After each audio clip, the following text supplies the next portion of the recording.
In this episode, we will resume our conversation with Joseph Fetz as he discusses the processes of learning, how the state impedes that, and his future projects for sitcoms and a lot more.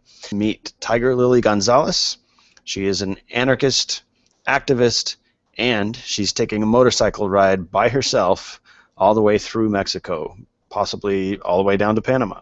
We'll see where that adventure goes, and it all starts now.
Okay, well, welcome back, folks, and I just wanted to introduce this next clip. This is resuming our conversation with Joseph Fetz that was a couple weeks ago. Keep in mind, I am a couple whiskeys deep by the time this picks up. If you'd like to see the whole uncut interview, please head over to my website at liveallyourlife.com. Meanwhile, here's the rest of the story. This is how humans learn and get better and progress in life is through sharing and emulating each other. And indeed, that's how culture comes about. That's how civilization comes about. Because certainly, before we, even had any sort of civilization, I mean, it's not as if, one guy built a fire and then he formed some sort of state to stop everybody else from making fires. No, everybody else, it spread. That knowledge spread. And had that something like that not happened, or hunting, or whatever, or say with like what's called the expensive tissue hypothesis, where ancient man started like scavenging brains and meats and stuff like that. I mean, we wouldn't have even developed ethics or a large enough brain to even think of ethics, And you see this in the natural world as well, that other animals emulate other animals when they see that there's success there. That's just how it works. And what happens is people want to, they want to be rent seekers, or they want to monopolize, or they want to do this, do that, and the only way they can do that is through the state. And once you realize that the state's the only mechanism that can stop information from spreading freely, then it becomes clear that it's pretty much anti-humanity. It's keeping us at a lower stage of development than what we otherwise could be at this point. And if you look back to how long states have existed, which I will not deny that the state might have been an improvement upon, like primitive man, when there was nothing to stop anybody from killing each other. May have been an improvement at that time, but you can't superimpose that on the future to say that's always the case. That's just a small admission. It doesn't mean I woo, go state. But when you see that, and you look at how long the states have been around, you realize that, I mean, shit, we could probably be in space right now, or we could be doing this, doing that. I mean, the imagination can only speculate on what the state of humanity can be today.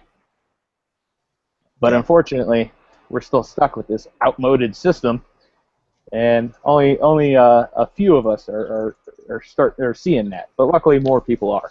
Yeah, I really agree with everything you're saying. And a couple of resources that are really interesting on this. I don't know if you've seen the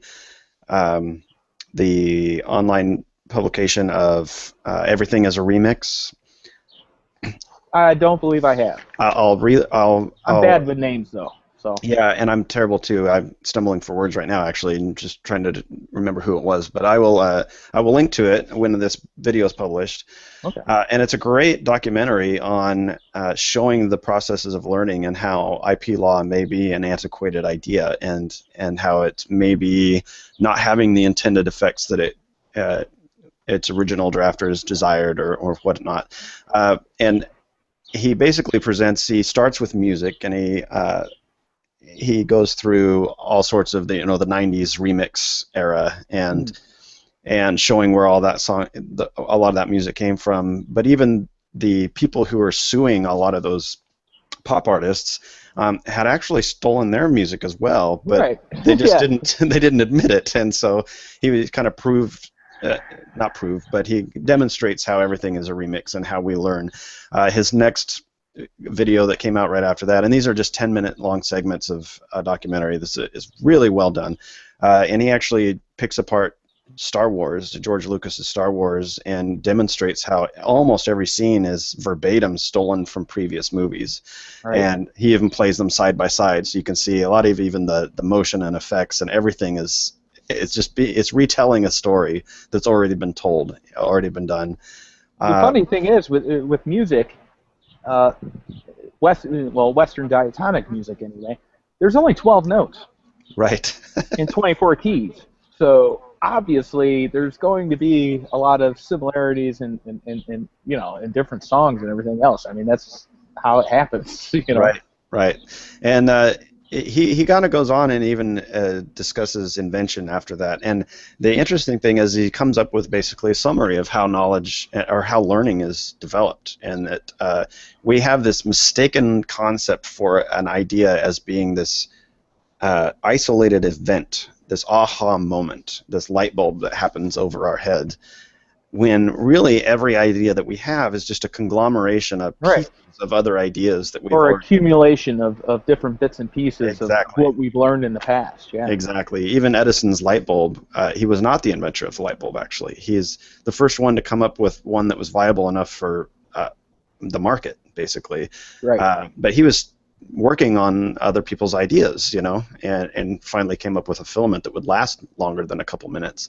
So it's a really interesting topic. And the other one I just want to quickly throw out there is a book called Mastery. And again, the author is slipping my mind right now, but I will link to it. And in Mastery, he discusses this at length too, that before you can become a master at something and come up with anything that resembles an original contribution to your craft, you must learn from people who have gone before you. You must have a mentor, and it's emulation. You're copying and copying and copying and copying, but eventually you copy enough sources that you come up with an angle, a conglomeration of these ideas that are... It's not just the copying, but it's the building up the required knowledge, which requires you to refer back to the earlier thinkers to even think of this new thing. Right, right. Yeah, and it all leads us back to how this conversation started too, because I think all of us, even if we don't feel that we're ready to share with our, where we're at in our journey of knowledge, we can all be contributors to somebody else who's going to have some great ideas. Right, and or somebody else who's just beginning or just starting to get interested in a certain subject or whatever. Yeah, that's what ultimately made me decide I was entirely full of shit about me thinking I was entirely full of shit. If that makes any sense. That's awesome. So where to from here? We were going to talk about this a little bit last time, and then we kind of got derailed a little bit. So you told me that you are basically a media consultant. Let's start with just what that is and what you do. Well, actually, I have a company called Synesthesia Media Solutions. Now, it started out as an audio production company. This is back when I lived in San Diego and then LA. That was what I wanted to do with my life. I wanted to be in audio production. And then, as time went on, I kept noticing that I was consulting with people more than actually producing anything for them. Because of the online experience. I moved away from LA, so I'm out of the industry, now living in Cleveland. And in Cleveland, there's not much of a industry out here in entertainment, so I ended up because online I would see people doing videos, and I'd be like, hey, maybe you can try this or try that. I noticed a little bit of a mains hum here, or I noticed so you're clipping the input or whatever. So I'd start doing some consulting, just helping them to make their product better. And I really regret I didn't mention that, because it was like, do what you're good at. Remember, I mentioned that. Do what you're good at. Well, that's what I'm good at. So I'm good at helping other people be good at what they do. So, like right now, I'm consulting. Consulting for Tom Woods' Liberty Classroom for some lectures that are coming up soon.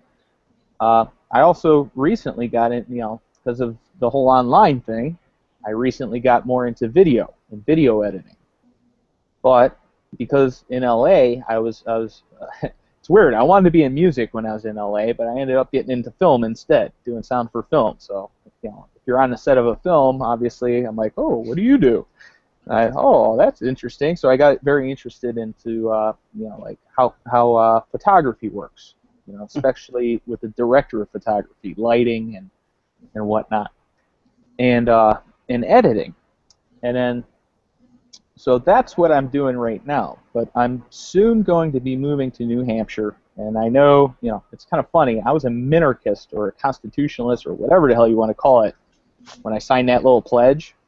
Now I'm a full-fledged anarchist, but I've been there a few times, and I know plenty of people out there. And I actually, last time I was out there about two months ago, I want to do my own production of, it's kind of like a sitcom.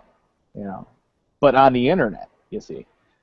I have a feeling that everything nowadays is going to be on demand, internet-based. It's not going to be the old cable and everything else. It's all going to be running through fiber, fiber optics, all right when you want it. Yep. The whole thing is sitting there and sitting through commercials and everything else. I mean, I think that's going to be going away. A lot of things are going to be subscription-based. You're not going to have to pay, say with cable, for 50 channels you don't want just to get the one channel that you do want. Everything's going to providing what the consumer wants, rather than having this whole big behemoth, corporation and control of things. It's going to be a lot more bottom up than top down, I think, and that's part of what the Voluntary Virtues Network is doing as well. Mm-hmm. I think Mike realizes this too, that old way of doing things where you got to listen to this guy, at this time or whatever. Of course, there is a schedule, but people will be able to view these things later on their own convenience, and that's providing what the consumer wants. Right. So that's what I'm looking to do when I get to New Hampshire. As far as, I did actually want to do my own show a while back, but it's just where I'm at right now. It's not feasible. And it was very much like you said, you want to do a variety show kind of thing. Like I wanted to call it Miscellaneous Debris. It was just going to be like, fake newscast, and then like, just all humor based, but with a little libertarian sensibility to it, because I think I'm a libertarian, you can't fight it. So that was another thing I would like to do, but I'm more focused on that show that I want to do, because I can't do something all by myself. I'd rather utilize the division of labor with people who are interested in doing the project. Yeah, absolutely. And that's how really great things happen, when you realize the potential that other people have. Just because it's your idea and you're the guy that thought of it, or you're the guy that's funding it, and you got to realize that it's the people involved that really make it happen. You can't do everything yourself. Absolutely. And that's where I'm heading right now. Very cool. Very cool. It's important to walk the walk in our philosophy. Yes. If we're going to preach, the benefits of the division of labor, then we probably should utilize it. Mm-hmm. Yeah. And that's what a lot of libertarians forget is they want to do everything on their own and do everything their way. And it's like, yeah, I understand you're an individualist, but guess what? There's certain economic understandings that you must also consider. Absolutely. And that's what I want to do. Yeah. I think we're going to see the quality improve exponentially too as more people get on board with exactly the concept you're talking about. Oh yeah. Yeah. Oh yeah. That's cool. So what kind of structure, can you tell me a little bit more about this sitcom idea that you have as far as, are you Well, going to be writing for it or? that's actually when I went to Manchester a few months ago. That's what I was looking for primarily was writers because you got to come up, you got to write everything first. Yeah. You know, the idea comes first, and then you have to write something along with that idea, and then you gotta find your technical you know aspects of the film like cameramen, sound guys, all that kind of stuff. And then you finally get to the talent, the actors and whatnot. Essentially, I mean, it's not like a ripoff of the show, but it's very much kind of similar to It's Always Sunny in Philadelphia. Mm-hmm. Like it's city based. It's based in a particular city, and that's going to be Manchester, and I'm just going to call it Manch, because that's what a lot of people call it out there. And it's going to have your standard kind of two guys and a girl, and they're kind of but and it's not going to be like overtly libertarian, but it's going to be written by libertarians. So obviously, it's going to have a certain flavor to it, Right. as far as the humor and all that goes. Mm-hmm. And obviously, other I guess not primary principal characters, but other characters that show up here and there. But the main thing is it's got to be funny. So I'm looking for the funniest writers I can find right now. And you'd be surprised, just in that one little trip, how many characters I found out there who've got some really crazy senses of humor. I mean, and if only they can really focus that on something. And I think a lot of times it takes a person that's able to that has great organizational skills to put all that together and see the potential in other people and get it all to work. Yeah. And I think I can do that, or I hope I can. I'm going to be investing a lot of time and resources into it. Yeah, very cool. You mentioned the organization factor of it. I have the fortunate experience when I was about 17. I moved to LA for a little while, Mm-hmm. and I couldn't even get a job at McDonald's. But the one thing I could get a job doing was extra work, and so. Oh yeah, central casting. Is Yeah. Yep, I know central casting. And so I was on the set of the Wonder Years and all these kind of thing, and it's interesting the lead time that people just don't appreciate for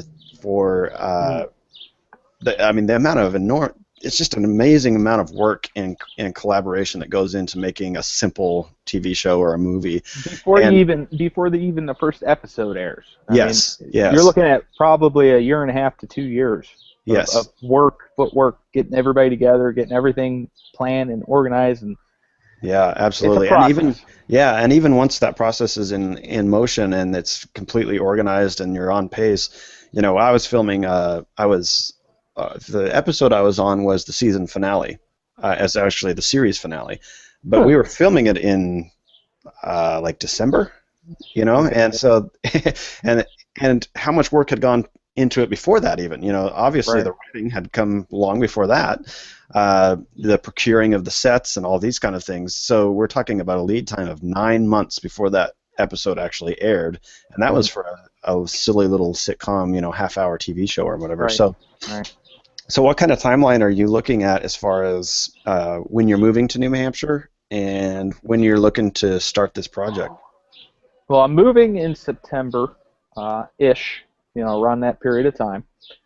And then when I get there, I'm debating whether I should actually go looking for a job right away or start into this right away, or I've been saving for a while. This isn't something that I'm just decided to do. I've been thinking about it for a while. So, I've stored away a few nuts, and whatnot. And so I'm thinking with something like this, I don't think it needs to be necessarily at the same level as, say, the big three broadcasts or whatever. So, and technology is very cheap, as far as what you can do with a little handy cam, Right. and some decent sound equipment. I mean, it's mostly going to be single shot type stuff, or maybe 2-shot type stuff, 2 cameras. You know, not a whole lot of zoom and you know, dynamics as far as you know, focal range goes. Mm-hmm. You know, it's gonna be a lot of this guy, that guy, that guy. You know, it's Right. so you don't need nothing super expensive as far as that goes. A couple of good mics, you know, and some good editing equipment and stuff like that. So I'm looking at about probably a year after, you know, to at least start shooting. That's what I'm hoping. But as you know, every plan A turns into a plan B, turns into a plan C, turns into a plan D. It's just how life goes. Nobody can, you know, the future is always uncertain. Right. So that's my plan, and I guess the only thing that's going to stop it at this point is if I turn lazy or get afraid or you know, those things that happen whenever you want to do something that you think is great. But Yeah. I'm determined to get it done. Awesome. Awesome. And, you know, it's one concept, too, that we're touching on a little bit here that I try to get out to people. I wrote a fairly lengthy and terrible article. Quite frankly, it's a terrible article. It was poorly written. But I have many of those. So. But it's but ironically, as terrible as it is, it sort of illustrates my point, because the whole article was about getting your art out there, getting yourself out there and just doing it before you're perfect, because perfect is never going to happen. No, it's not. Yeah, and so kudos to you as far as like what you just mentioned. It does not have to be at the level of the big 3 yet. That doesn't mean it won't be one day. No. So, you know, the important thing is just to keep moving on it. So. And that's, you know, that's sometimes, you know, I'm probably my own worst critic. So Sure, I'm going to be harder on myself than anybody else will be. I mean, like, I've done some, like, I used to be in a band and we go out and play, and all the songs that I thought sucked or were horrible, people loved. And all the songs I thought were great, people were like, eh, you know, so you really never know how people are going to react to what you do. Right. And what it takes is just having the balls to go out there and do it. Right. Yeah, that reminds me, it's the perception of the people. You know, they're all coming from a different perspective than the person who's actually. It reminds me of a time I played in a bar. I didn't have a band for very long, but I was sort of riffing, if you can call it that, you know, and this dude comes up to me and says, "Oh, you're just amazing guitar player," you know, and I'm thinking, you must be really drunk, because this sucks. Yeah, but in his mind, you know, in his mind, I was pretty awesome. So I guess that's all that counted for him, you know, his experience. Awesome. If there's one thing that everybody that knows me knows about me, is that I'm super humble about myself. Like, I don't think I'm great at anything. When people tell me stuff, I get embarrassed. You know, when they tell me, "Oh, you're awesome," and it's like, you're making me uncomfortable. I'm not that great. Come on. Yeah.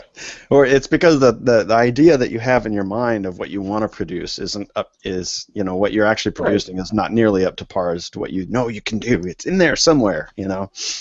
But but coming up with the idea in your head, I mean, I guess sometimes you just got to realize it's good enough, you know, because otherwise you'll either never do it or you'll never get it completed.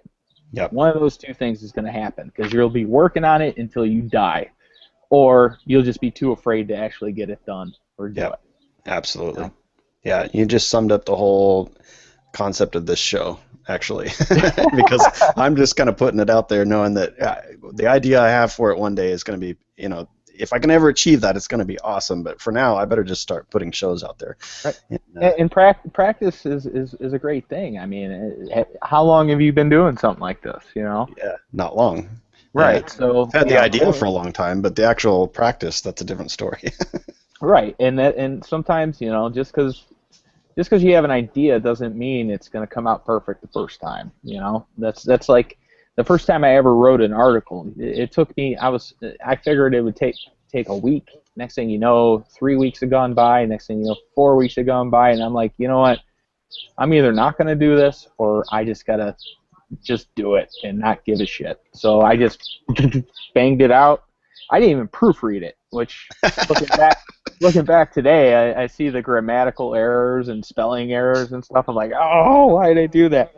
But here's the thing: I got hundreds of emails in response.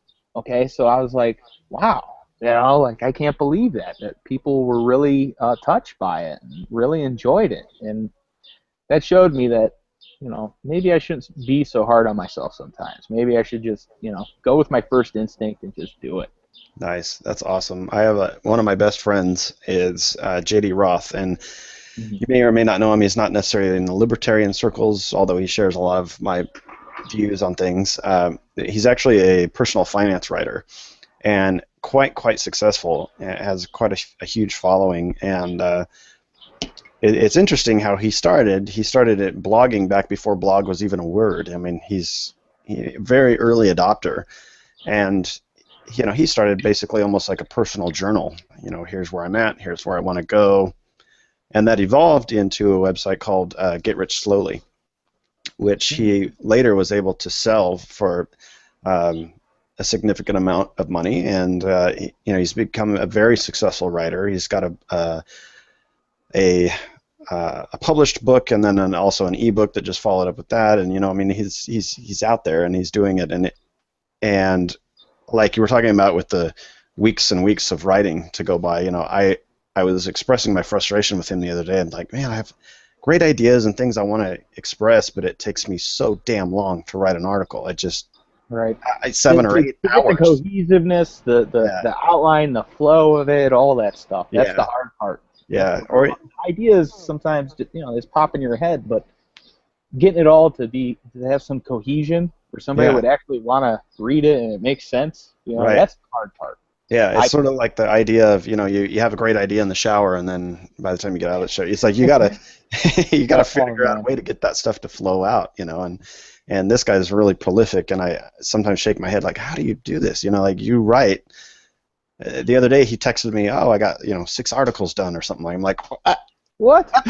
Like, how do you get articles done in one day, let alone a month? I'm just perplexed by it all. But it's because he's had 9 or 10, 15 years of practice or whatever. So yeah, and that makes it it's just like a job.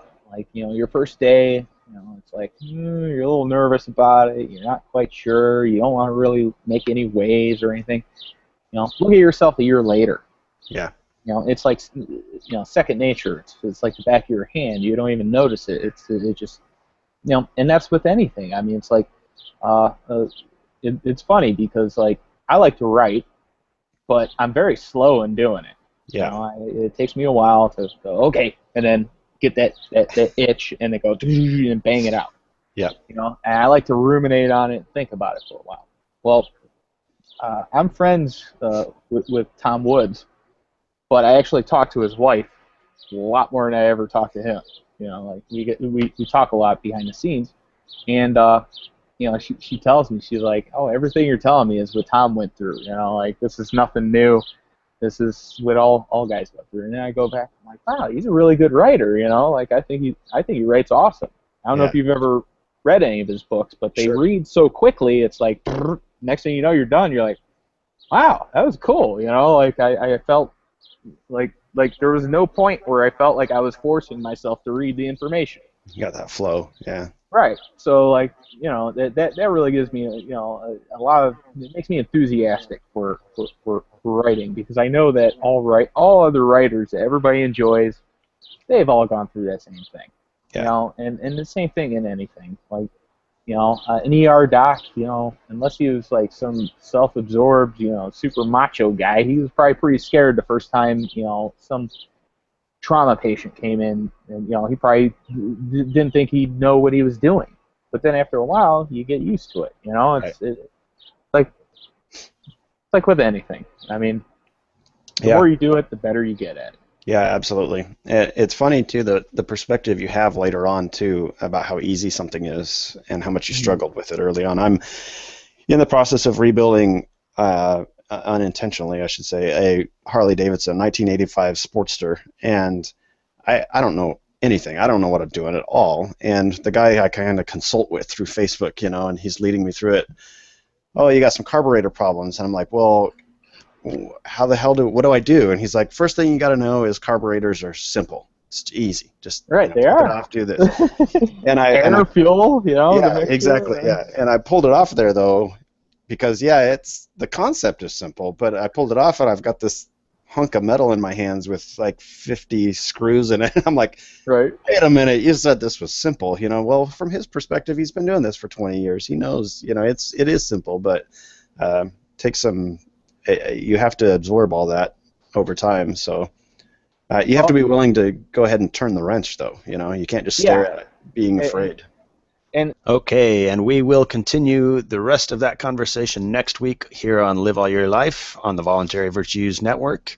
Right now, I'd like to introduce you to a new friend of mine, TigerLily Gonzalez, and she's got quite an adventure planned. I really think you're going to enjoy meeting this gal. She's an anarchist, an advocate, and she has been busy on the Freedomizer podcast series. She's done a tremendous amount of work, and right now she's planning a trip down through Mexico on the back of her motorcycle by herself. Really a fascinating woman, and so here she is. Awesome. Okay. So, well, why don't I go ahead and introduce you, TigerLily Gonzalez. You prefer to go by your full name here? That's okay. Whatever anybody wants to call me. Cool. Lily, Tiger Lily. Some people are just more comfortable calling me. It's like the first time I'm introduced. If somebody introduces me as Tiger Lily, it kind of sticks, and it's kind of So Lily, Tiger Lily, Liliana. That's what my Mexican family calls me. Lil, bitch. I respond to everything, and I don't get offended by anything. Whatever. Yeah. Right. Utility of the moment, right? Right. So tell us a little bit about your involvement with freedomizerradio.com and what's going on there. Well, what happened is that I became an anarchist. I guess I was first. I was in the Marine Corps from 79 to 83. I'm 53 years old. I was born in 1961, and I was. I found out about Jose Guerrera. Are you familiar with the Jose Guerrera case? I'm sorry, I'm not. Okay, that's okay. About 2 or 3 years ago, he was a Marine vet who served 2 tours in Iraq, and he lived in Arizona, and he was slaughtered by a SWAT team in Tucson over some alleged drug issues. It's the war on drugs. And Stuart Rhodes, are you familiar with Stuart Rhodes? You got me again. Okay, Stuart Rhodes was the legal advisor, one of the primary legal advisors for Ron Paul, and he is a libertarian, and he's a big constitutionalist, and he's the founder of oathkeepers.com. So when I heard about this Jose Guerrera thing, I got very involved, and I went to a memorial on Memorial Day. I think it was 3 Memorial Days ago, and I met Stuart Rhodes and a bunch of Oath Keepers, and that's what they call themselves, Oath Keepers, and packing, because I always pack. I don't know if you can see, because I live in Utah, so everywhere where I'm not going to get killed for practicing the 2A, the so-called 2A, I try to use wear my weapon as just to kind of get the public used to the idea that it's not just cops that can open carry or that can defend themselves. So when I went to this memorial, I met there was a bunch of constitutionalists there, and everybody was saying it was the same thing. It's not the police, it's the policies. It's not the police, it's the policies. And one person came up, and his name is Bill Buppert, Buppert, and he is the founder of ZeroGov.com. And he got on Stuart Rhodes was letting everybody speak, and he got on and he said, I've been listening to everybody say that it's not the police, it's the policies, and I'm here to say bullshit. It is the police. And that was the first time I had heard that, that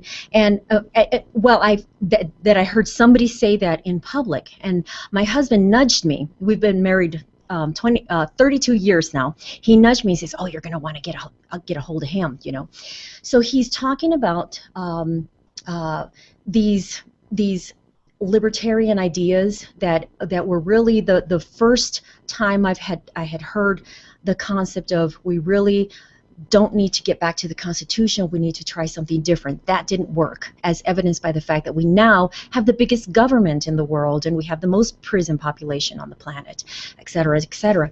Right. And so Stuart Rhodes let me speak, and that was a shock to me. I wasn't prepared to give a public speech or anything like that.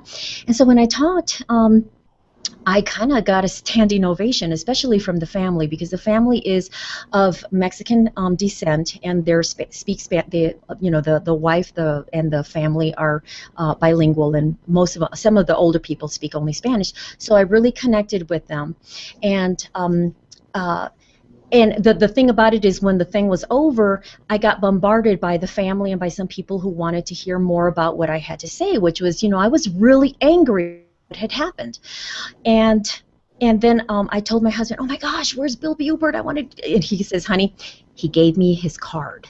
And and he wants to meet up with you. And I'm like, oh, wow. So on the card, it says zerogov.com. And so that, again, my first time to ever even, how is it possible not to even have a government? You have to have a government. I mean, you know what I mean? So Bill Bubert went to introduce me to this, and then I started open carrying, and I started started looking at the police tyranny. I was living in Las Vegas, and I got involved in some legislative stuff based on I don't like to wear a helmet when I ride a motorcycle. So, I started doing some research and found out that wearing helmets are basically superstitions.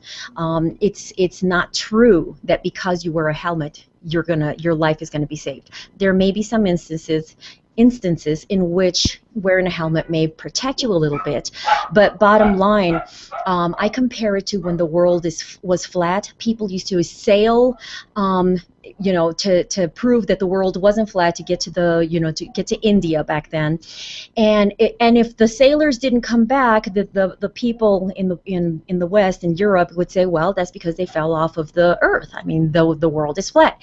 And if they came back, well, it's because they didn't go far enough. Well, it's the same with helmets. People think that by wearing a helmet, you've got an extra layer of protection.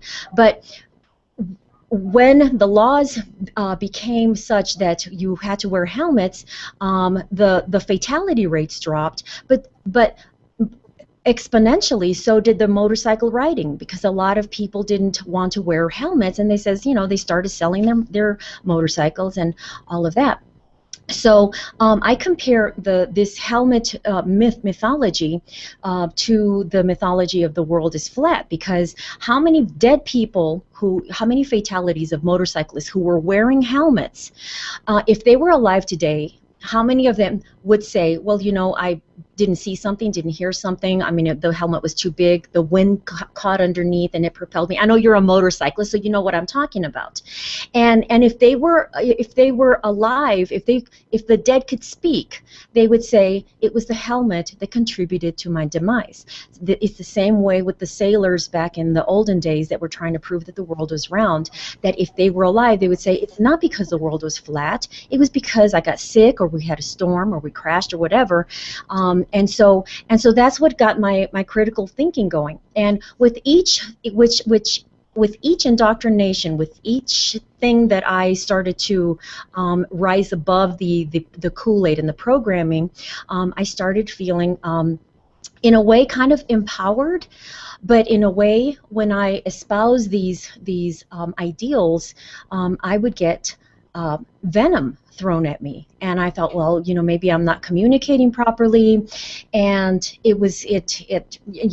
so you asked me about Freedomizer Radio. So because I was open carrying, one of the things that I would do is I was very aware of the police state in Las Vegas. They have one of the highest, perhaps the highest, murder rates of cops, of murdering innocent people.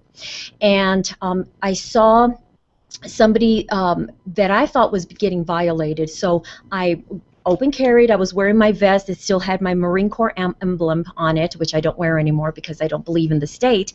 And I had my gun in my hip and a camera in one hand and my dog leash because I was walking my dog, and I was at a safe distance. And long story short, a couple of the two cops, I could hear the one cop inside of the police car say, he said, the lady with the camera, the lady with the camera. He wasn't saying the lady with the gun. He was saying the lady with the camera. I later on found out that the reason they were very,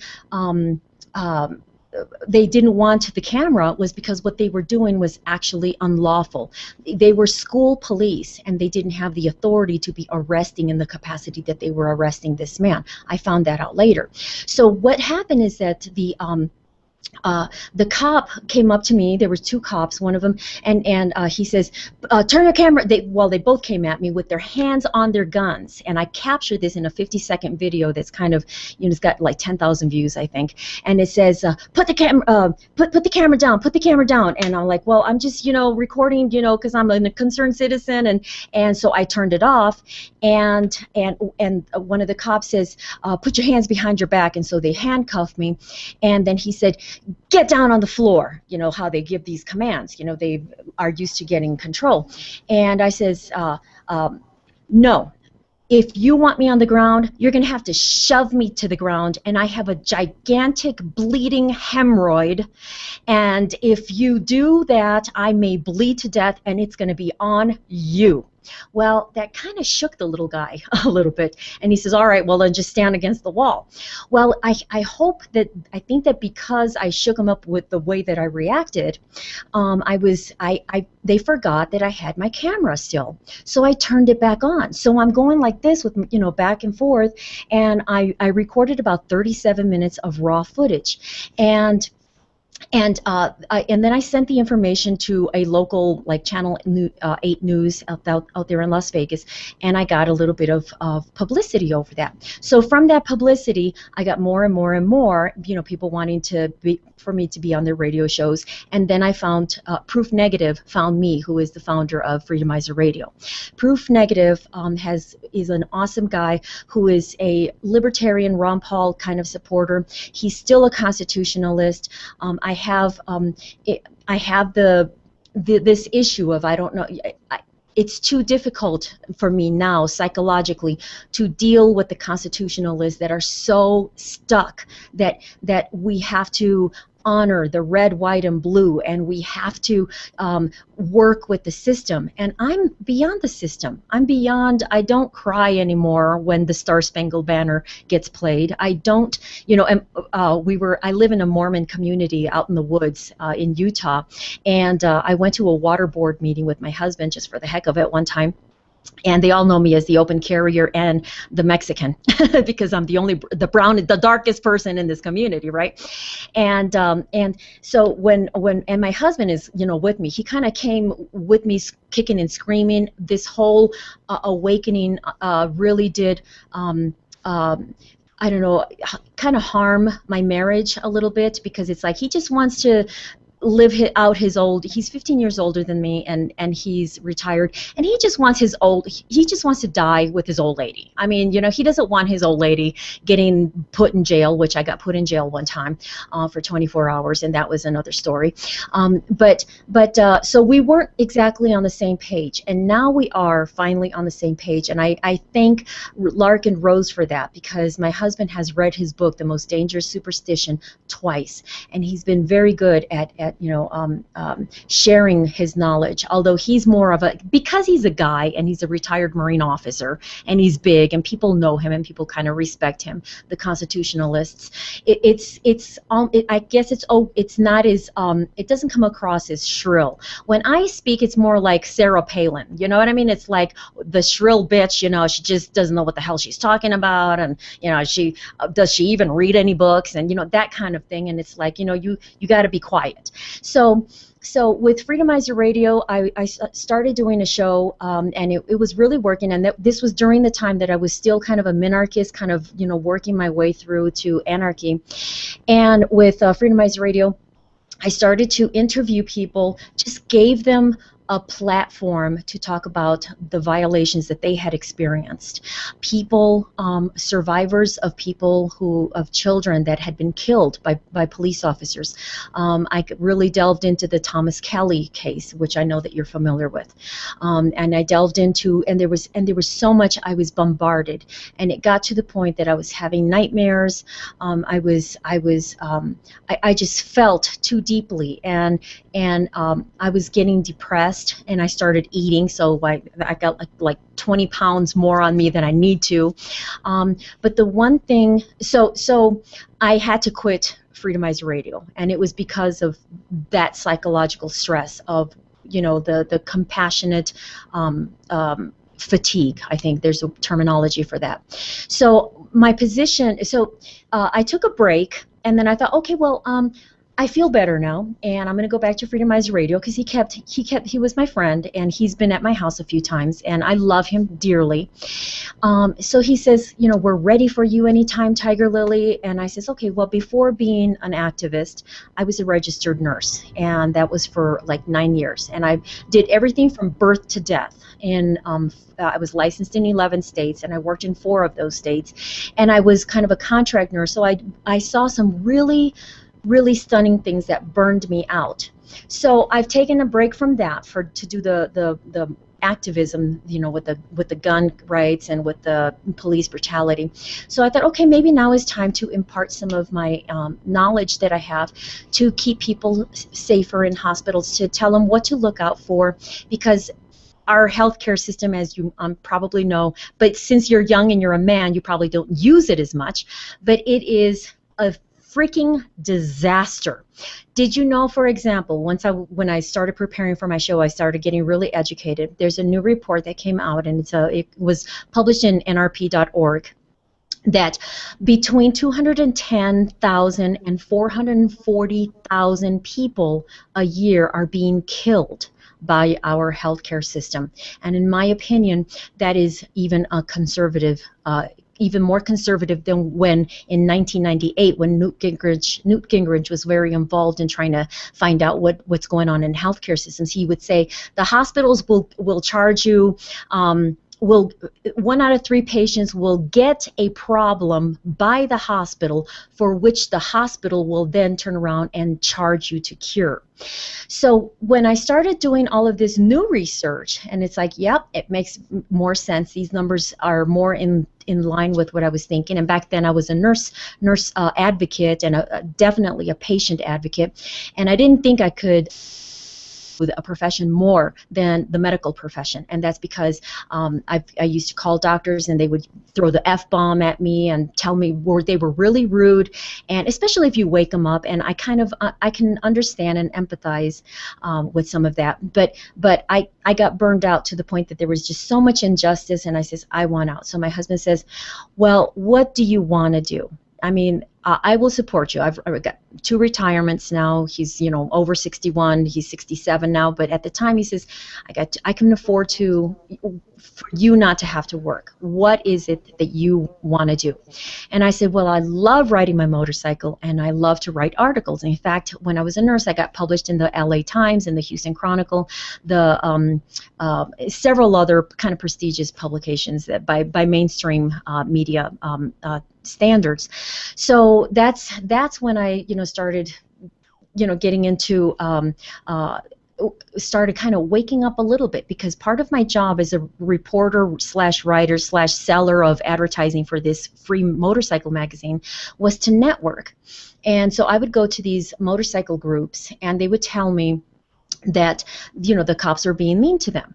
And me, in my stupidity, and in my naivete, I thought, well, dude, brush your teeth, comb your hair, cover up the tattoos, and the cops won't bother you. I mean, it's that easy.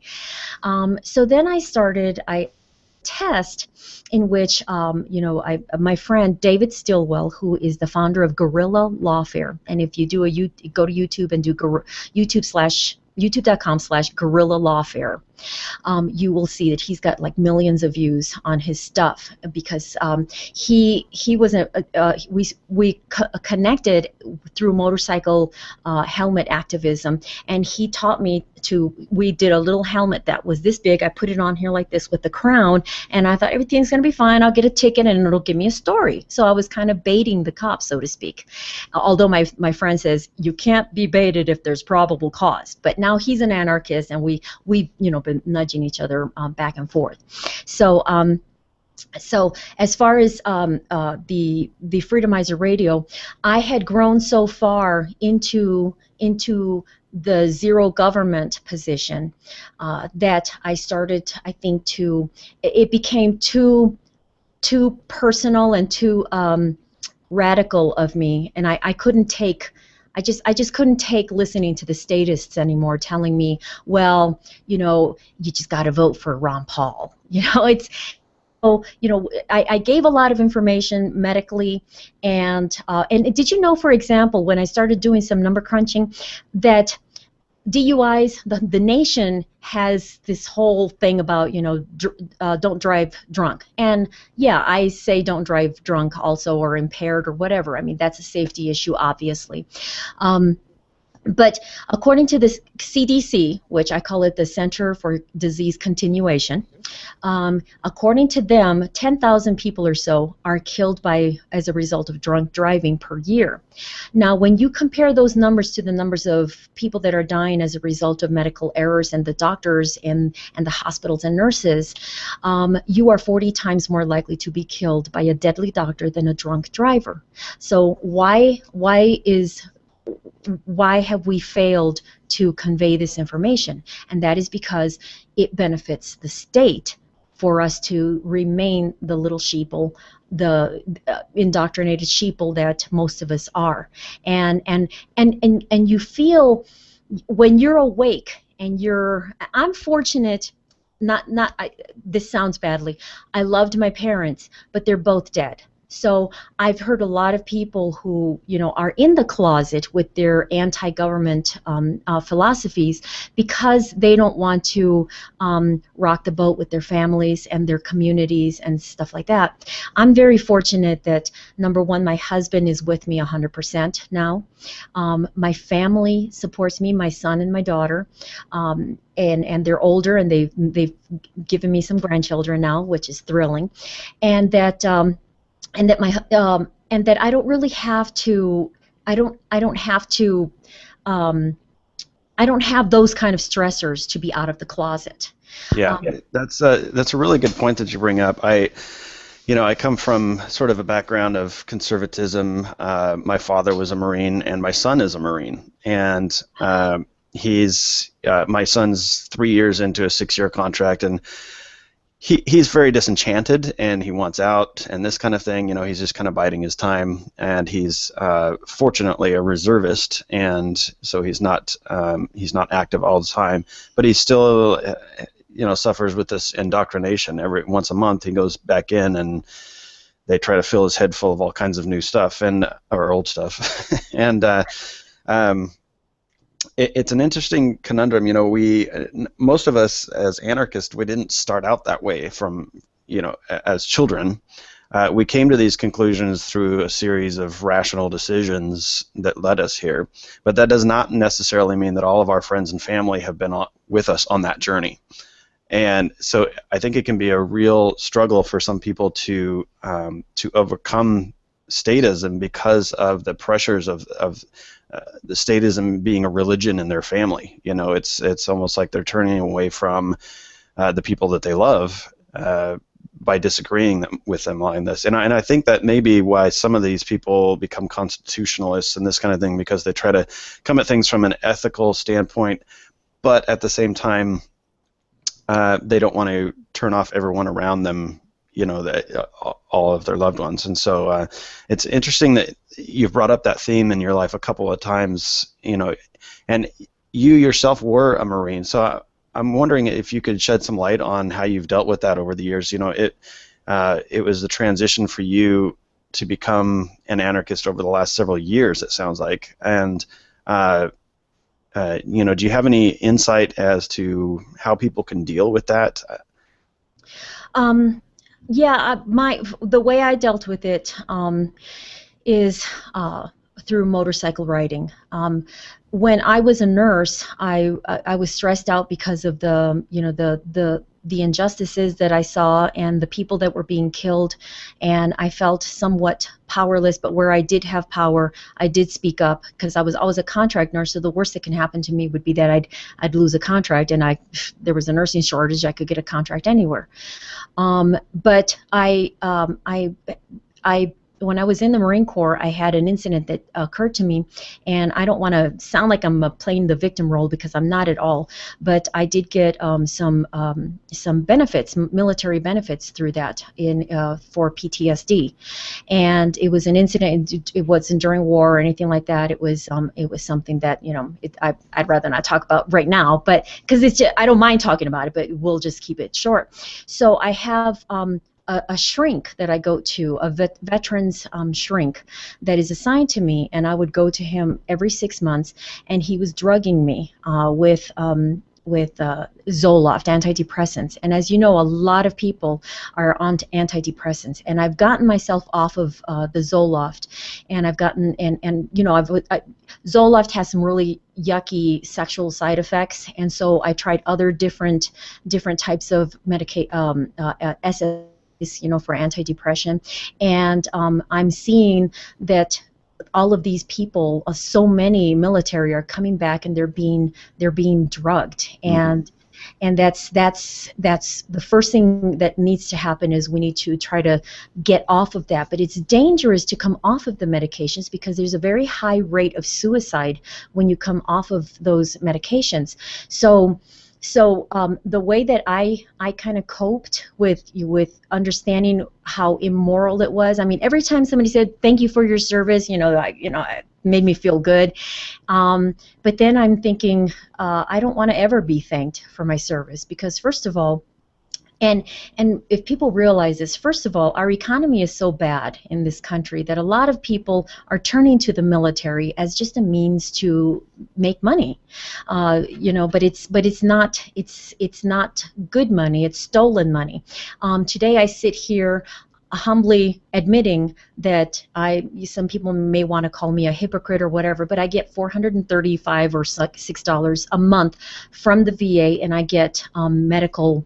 I have medical benefits, which I rarely use. So when I first came to terms with this, I had to, I'm a Stefan Molyneux follower, and it's like one of his podcasts gave me comfort in recognizing that don't blame the person who's accepting the benefits. Blame the system. I mean, and do what you can. And I've had another attorney who said, well, aren't you kind of a hypocrite, because you're advocating zero government, but both you and your husband are living off of the government, with his retirement and his both retirement from the Marine Corps and his Social Security. And I said, yeah, I will admit that. However, unlike many, I will never be the person who will protest when it gets taken away, because it's gonna be taken away. Yeah, and sometimes people don't realize too. It's a vastly different thing. Hypocrisy. If you were advocating for something like that, or advocating against it and then seeking it out, but it's not that we seek those kinds of things out. We are living in the system, and we have to live in the system that we're in. It's almost like being in the Matrix, on the movie. It's not like you could just choose to not abide by the rules that were all around you and being enforced by you. I mean, we're in the system at gunpoint. We don't have a choice necessarily to just go out and form some free society somewhere and just completely detach ourselves from this at this point. Now, I know that a lot of people are working toward that, but that's a process. And I'm glad you brought this up, because it's come up several times recently. I've noticed in Facebook chatter and that kind of thing. This is maybe a tangent here, but Elon Musk, who owns Tesla Motor Vehicles. I'm not sure if you're familiar with him, but he recently released all his patents for his electric car to be used by other car manufacturers. He wants a free and open market on it. And in the past, he's also developing SpaceX, which is a private space exploration program apart from the government. Well, some of the loudest critics that come out as against him right away was that, oh, well, it's not like he's an ANCAP. He's also taking 500,000 or 500 million from the government in grants and all this. And I'm thinking, well, that's the system we live in. Of course, those incentives have to be taken advantage of, because it's not fair to say that we have to abide by helmet laws, seatbelt laws, anti-gun carrying laws. We have to pay these taxes. We have to do this and that, all on the negative side. But then we're a hypocrite if anything positive happens to us as a result of the government. Not to mention the fact that positive and negative balance is way off. So. Yeah, I just wanted to address that right there, because I hear that a lot, and I'm sticking up for you on that one, because I don't think it's hypocrisy that we're being forced to live into this system and take advantage of it.